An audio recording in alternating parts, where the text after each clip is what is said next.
Hey everybody, welcome to another GG.CO.UK video with me, Daryl Carter, and my esteemed colleague Andrew Mounts. We're going to look at the first 2 days of the Punchestown Festival, covering all 6 Grade 1s, and then we'll have a look, see if Andrew's got anything for us in the handicaps. So we'll try and keep it short and sweet, and we'll kick straight off. The first Grade 1 on day 1 is the 4:15 at Punchestown. It's the Champion Novice Hurdle, market headed by Echoes in Rain, who's a shade of odds on in places. Blue Lord, who fell in the Supreme Novice Hurdle when last seen, second favourite around 5 to 4-ish. You Tread, Colonial Mustard, and Do Cup, 16 to 1 bar. Small but select field, Andrew. How are you seeing this one at the moment?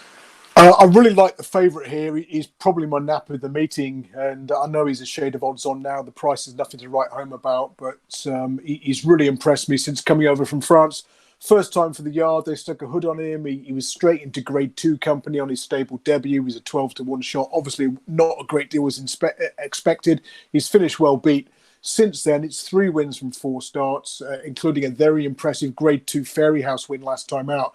But I was actually quite impressed by his defeat when he was 4th to Drill Deal over this course and distance in January. Basically, there was a dead rail that day. It was really deep and cut up on the inside at Punchestown.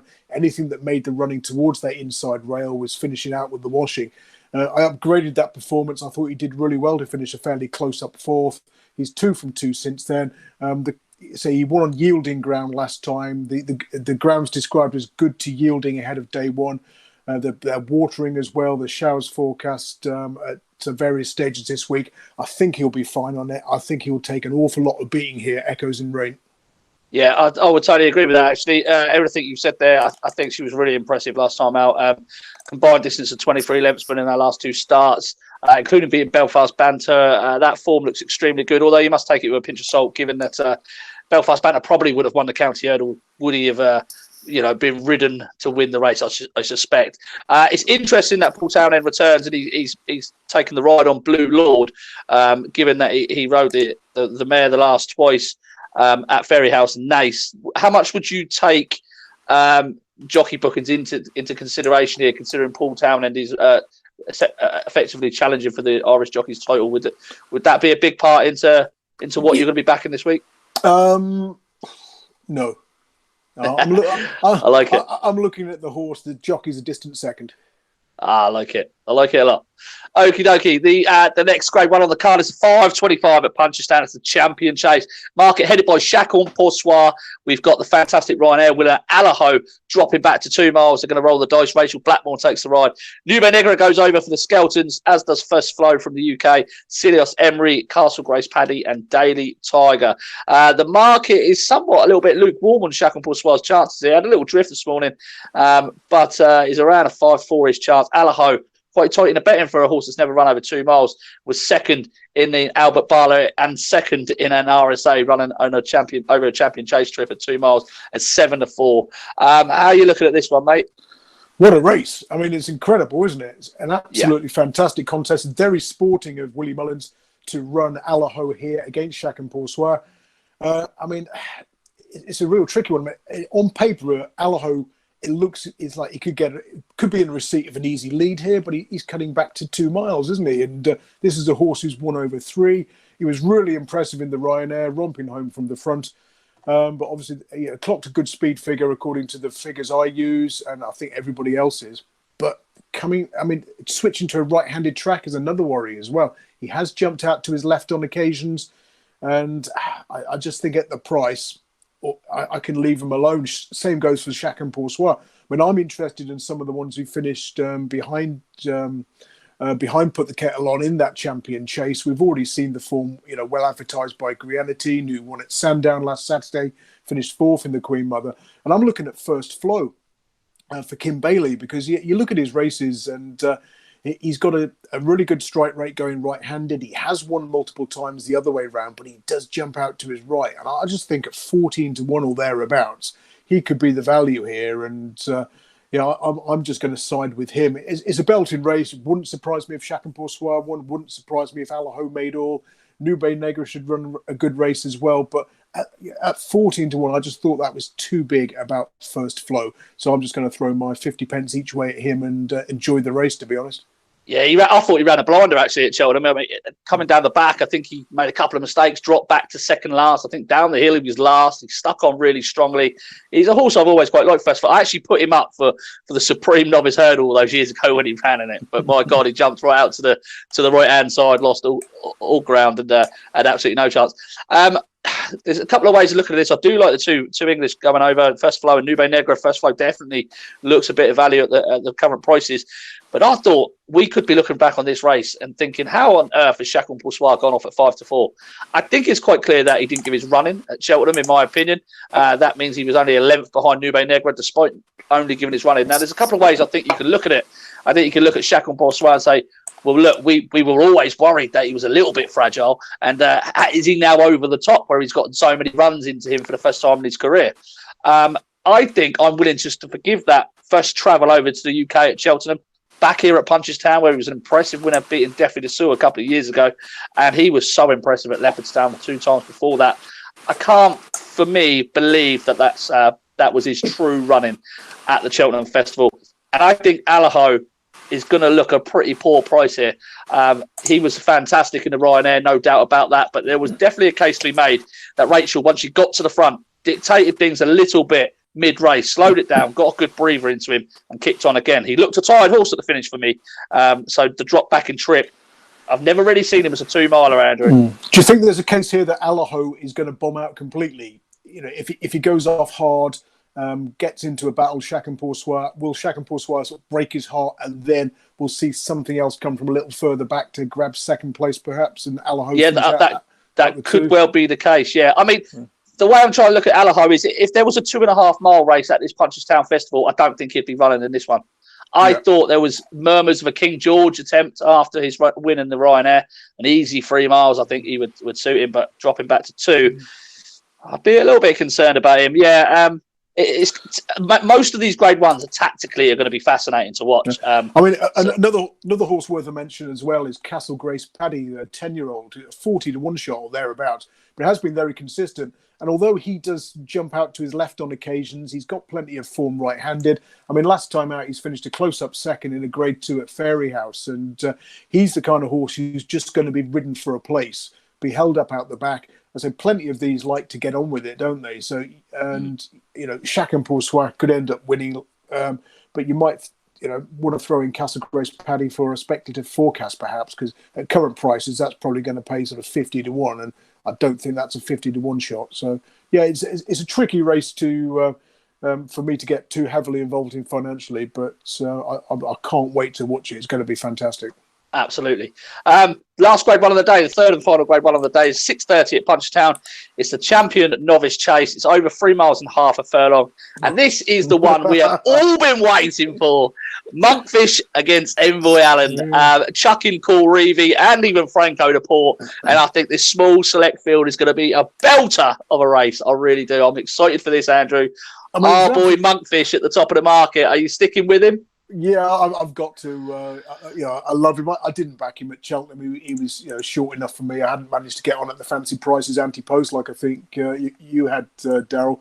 But it was an impressive performance. He was 4 to 1 on. He's only beaten Fiddler on the Roof, who is since bombed out at Aintree. But I think it's just a case of he could only beat what was put in front of him. And at the prices, I mean, I was looking at this, talking about this the other day on William Hill Radio, thinking 11 to 10 odds against was probably good value, and I could see him going off at odds on. He's still round about evens. I think he'll start odds on. I think he'll win. But I quite like Colreevy as well. What's interesting about her is that, I mean, she was involved in that titanic battle with Ellie May at the Cheltenham Festival. Wonderful race that was, the inaugural running of the Mayor's Chase. She keeps jumping out to her right, but she kept pulling out more when challenged. Ellie May, of course, has come out and won since. She's stepping up from 2.5 to 3. She hasn't run over this trip since falling in a point-to-point all those years ago. But she's 3 from 3 at Punchestown. She's going right-handed again. And, in terms of if even money Monkfish doesn't float your boat, then why not have a bit of a forecast here? Monkfish and Colreevy, that's going to pay nicely. I mean, like you say, Franco de Port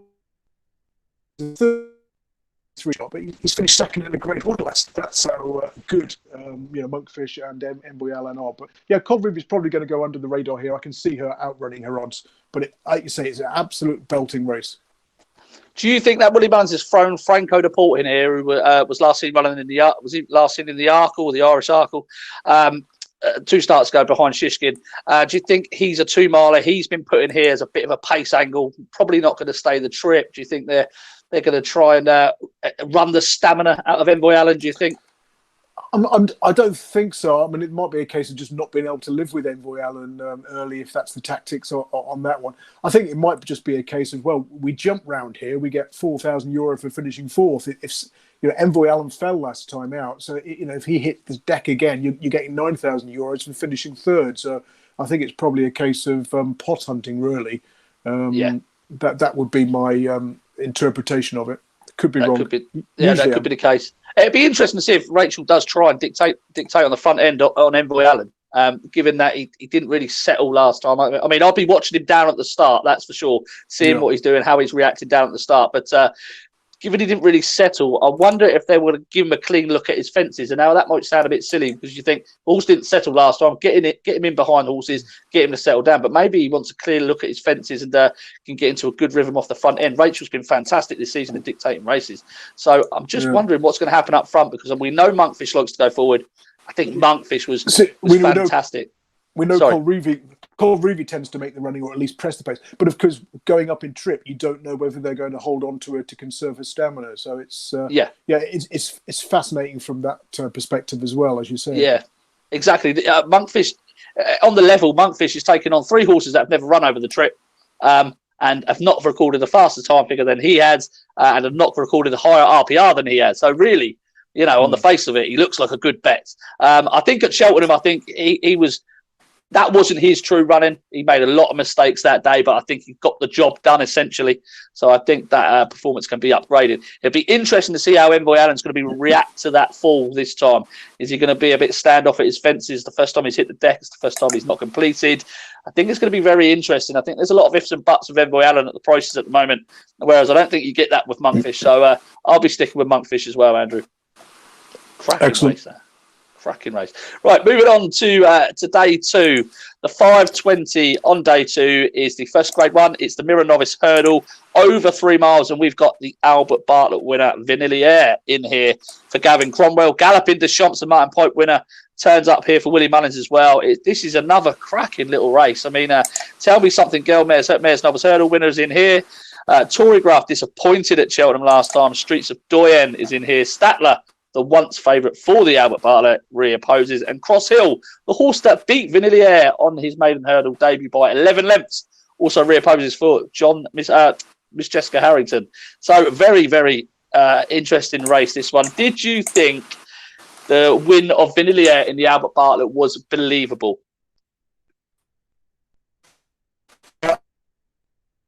Cheltenham, because that was some selection. And he's incredibly impressive. The Albert Bartlett is traditionally a race that goes to a hold-up horse and a big field, strong pace. He's absolutely destroyed them. And if you take that literally, and I think you're entitled to, then I think he's going to win this as well. I think he's to look forward to over fences immensely. You can see him winning a Gold Cup or 2 over the next few years. But I'm really looking forward to seeing him here, and I think he'll win again. I mean, Statler, who was favourite for the Albert Bartlett, I think he went off 7-2 for the Willie Mullins yard. I thought he might be a bit closer this time. And, if you wanted one at an each-way price, he's only around 5-1, 11-2. Maybe he was the way to go. We have got the dead 8, haven't we? But yeah, I thought Vanilliere 5-2, 11-4 was a fair enough bet here, and I can see him confirming that form was believable. So I'm guessing you're going the same way. I am going to go the same way. Yeah, I did I compared the circuit time. Galloping Deschamps won the Martin Pope on the same day. I took it from a certain point, compared the circuit time, and Vanilliere was a couple of seconds quicker than Galloping Deschamps and quicker free out to the line as well. I have no doubt at all Galloping Deschamps is definitely going to stay the trip. Willie Mullins has won this race with horses previously stepping up in trip. Notably, Kalalta Vic, who won the Martin Pope and came on and won this race. He looks a lovely horse going forward. He's very unexposed, but I just love the way how Gavin Cromwell's Vanilla Air just kept it really simple at Cheltenham and just kept on galloping all the way through the line. I think he's a very straightforward horse. The Albert Barlett at Cheltenham, I did feel at the time, was not really up to scratch in terms of what he needed to run to around 145 to win it, really. He won it by 11 lengths, you know, and I don't think you could take anything away from the horse. So, yeah, Vanilla Air to back that performance up would be the way I'd like to go in this race. 5:55, Punchestown Gold Cup, Grade 1 Gold Cup. Minella Indo heads the market. Easy to back at around 7-4-ish at the top of the market, considering he's beaten Album Photo convincingly enough in the Gold Cup last time out. Album Photo's 9-4, Ken Boy's 6-1, Fakir Dalderi's 10-1, Melon 12-1, Easy Game 25-1, and Clandes Oboe is in here, but I don't have a price for him at the moment. I don't know if you've got one there, Andrew, but I think he's going to be slotted in here around 11-2-ish, 5-1-ish. I would say probably the third favourite. Oh yeah, this is an absolute belter, and Minella Indo is running at Punchestown for the first time since being Allaho in Grade 1 Company over hurdles 2 years ago. So certainly shouldn't have any problems with the track, I don't think. I mean, we've seen before though that winners at Cheltenham have come here and disappointed in this. And we've got the last winner as well, Kenboy, who won this in 2019. He's back. He was very disappointing at Cheltenham, and I think the smaller field's going to suit him. 2 runs ago, he destroyed his rivals in the Irish Gold Cup. Albeit after nicking a few lengths at the start. Whether he'll be able to do that here this time remains open to doubt. But I think I'm going to, after everything that happened to the British trained horses at Cheltenham, it might seem silly to side with one who's taking on the Irish in their own backyard. But you've got to admire Paul Nicholls and connections of Clandes Oboe for sticking him on the ferry and having a go here. And it's really interesting to think what's happened to him this season. I mean, we know he doesn't like Cheltenham. Paul Nicholls was the only person on the planet who thought he would run well in last year's Gold Cup. Everyone else was telling him, "Don't be an idiot." He hated it last year, and he's run even worse. He's finished 8th, and then he's then had wind surgery. This season, he's come back, and he's run better than he needed to really behind Bristol de Mai in the Betfair Chase, because normally that was his prep for the King George. This time he's got involved in a real battle with Bristol de Mai from a long way out on bottomless ground. That race has, apparently left his mark. He's disappointed in the King George, finishing 3rd to his stablemate Frodon. And then, next time he's gone to Newbury. He's allowed another stablemate to chin him this time, who's got an easy lead in the shape of Secret Investor. But then they've stuck the cheek pieces on, and Harry Cobden's apparently been saying for some time that given his head carriage, given that he thinks he's saving something for himself, he needs these cheek pieces. And it's been a really profitable angle with the Paul Nicholls yard over the years. He did it with Seymour Business, who won a Gold Cup in the first time cheek pieces, and they whacked them on at Aintree last time, and he's absolutely slaughtered the opposition. I know you could argue about the strength of that form and beating Clondor Castle by 26 lengths. But I think he'll like the track. It's right-handed. It's not as stiff as Cheltenham. And if you think, he's shown improvement for the headgear, he's got it on again, obviously, and that they're taking the chance of coming over to the Punchestown Festival, unlike most of the British trainers, avoiding battles with the Irish hot pots. And I can see him running a really big race here around about 11-2. Yeah, he's fantastic, Paul Nicholls, at placing his horses. I agree. You can tear that Betway Bowl form. You can tear that apart, really. But I do think Clondor Castle was the right horse to finish in 2nd. So it might well be a decent run on the face of it, because Native River at the time was turning out quickly. I know he's rated higher than Clondor Castle, but Clondor Castle definitely going the right way. So I think it was a decent performance. Minella Indo is a fantastic horse. I can't believe this horse is he's only had 13 runs under rules and only 8 chase starts. I think that's quite remarkable, really. He is a fantastic horse. I don't like this quick turnaround, really. I know it's 40 days, but we've seen Album Photo get turned over in this race by Kenboy. I actually do like Kenboy for this to win back-to-back races here.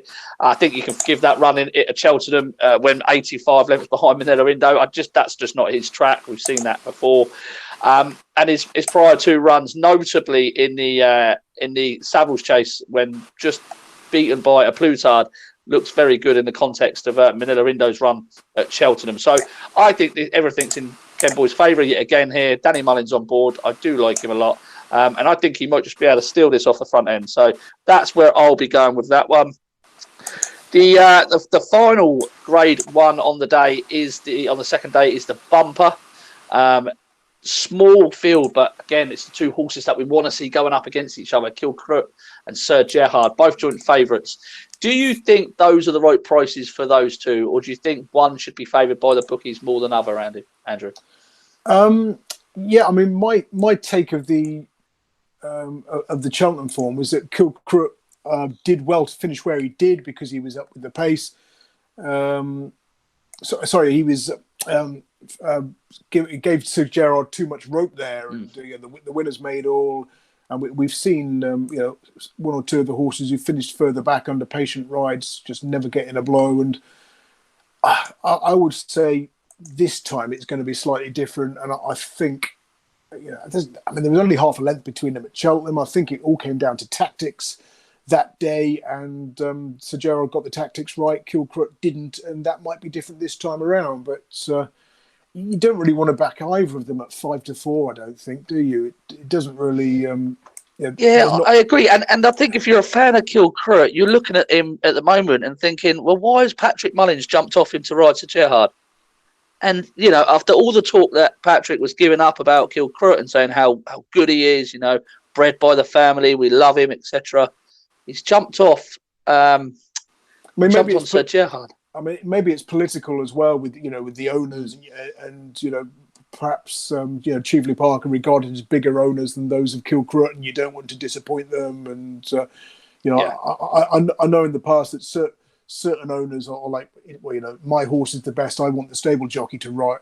When there might be 2 7-2 shots in the race, and it all comes down to keeping certain factions happy often, but that's just speculation though. I mean, Eric Bloodaxe is quite interesting here after a break. Joseph O'Brien's horses are going really well at the moment, flat and jumps, and of course he was sort of touted for last year's champion bumper until pulling up lame behind Appreciate It in February of last year. We haven't seen him since then, and he was he won his 2 bumpers before then, and who's to say he won't run a good race? Just a shame we haven't got the 8 runners for the. Oh, we have got the 8 runners for the each way. Beg your pardon. So 14-1 Eric Bloodaxe each way would be quite interesting, and that might be where my 50 pence each way is going. But another fascinating clash between 2 horses we saw at Cheltenham though, in the shape of Kilcroot and Sir Gerald. If I had to pick between the 2, I'd go for Kilcroot to reverse the form. In terms of next year, they're both 6-year-olds. They're both going to be 7 for the Turner next year. Probably going to go Supreme and Ballymore, probably split up the pair of them.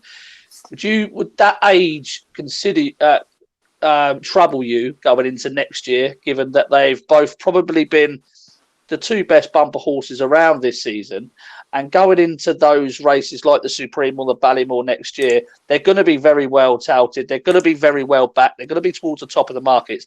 But with their age at both age 7, would you be hopeful that younger horses could come through and maybe progress past them?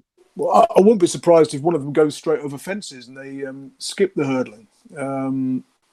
Given their age, and you think, of their potential. So, Kilcroot over fences first time out next season wouldn't be the biggest surprise for me. That's a very, very good angle. I like that. I might take a little bit of a chance in this one. I did like Eric Bloodaxe. The 452 days puts me off, but he is definitely the one with that bit of back class that you think, my God, he could do anything. And Joseph O'Brien can get one ready first time up. This is a real just stab in the dark, really. Lake Winnesap. See, this is my pronunciation again, Andrew. Oh, I'll leave you to that one. That looks a Go on, have a go. Lake Winnisapi. No, that one. Anyway, number 8. This horse was running at Leopardstown on debut for Peter Fahey. Was out in the clear on his own. He was about 15 lengths clear. He'd shot clear, set a really fast pace, coming round the home turn, and the jockey took the wrong course and went onto the chase track. And obviously, the race was over. It wasn't a case of him running out or anything like that. Because sometimes you see that, left-handed tracks, a horse wants to sort of duck out to its right and runs out, or vice versa. Yeah, it may be. The comments afterwards were saying that the jockey said that he had a lack of energy and couldn't control the horse going round the bend. And I'm thinking maybe here at Punchestown on a right-handed track, he looked a horse that had, to my eye, he had plenty left coming down that home straight. That was just to my eye. Now, the form with the eventual winner, Dark Raven, has worked out really well. He's gone on to win again. And it looks to be perhaps not a useful bumper, but an informative bumper. Over the years, you've had the likes of Charbel win that race, Six Shooter, Size and Potsy. So some decent horses have run in that race. He's a 4-year-old. He gets a bit of weight here, and I'm just thinking if he gets loose on the front end, and he doesn't run the wrong course, will duck out to the left or to the right. I think on this right-handed track, he might be tough to peg back. Well, so he's a fresh horse as well, isn't he? He's running against horses who've had sort of 3 runs this season, perhaps on soft or heavy going, been on the go for some time, and so I can see the angle. We've had winners at sort of 12 to 1, 14 to 1 in recent years, so why not? Yeah, exactly. And it's just one of those races where I wouldn't really be confident of backing any of the two at the top of the market at such a short price. I want to see them run, but I do like the look of this. Like winner Sarpi. That's what I'm going with. That's it. Yep. Right, that is the 2 days of Grade 1s at Punchestown. We'll be back on Wednesday to do the further Grade 1s on the Thursday and on the Friday and Saturday. We are going to have a quick touch on any handicap fancies you might have, Andrew, because I know you've done a little bit of work on these already. The floor is yours, mate.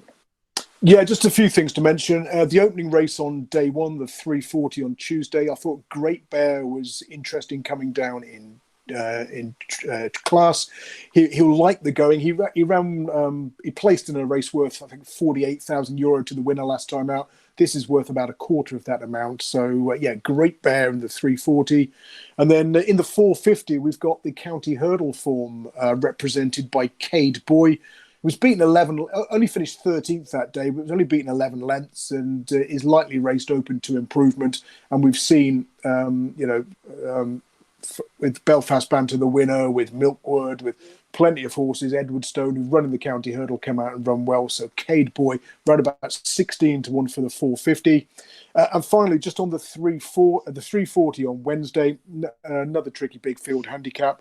But I thought the previous renewal back in 2019 might be significant here. I mean, we saw Shamaran come back, win this race 3 times over the years. There's a 7-year-old, a 10-year-old, and 11-year-old. And there were 2 horses running here who ran well in that 2019 renewal, Falak and Bay Hill. So perhaps have those in your calculations for that opener on Wednesday. Brilliant. Excellent. No handicap fancy for me at the moment, unfortunately. I've got a little bit more work to do on these big fields. But yes, thank you very much for joining us. That has been GG's first 2 days of the Punchestown preview. We will be back later in the week for the final couple of days. So thanks very much for joining us, and we'll see you soon.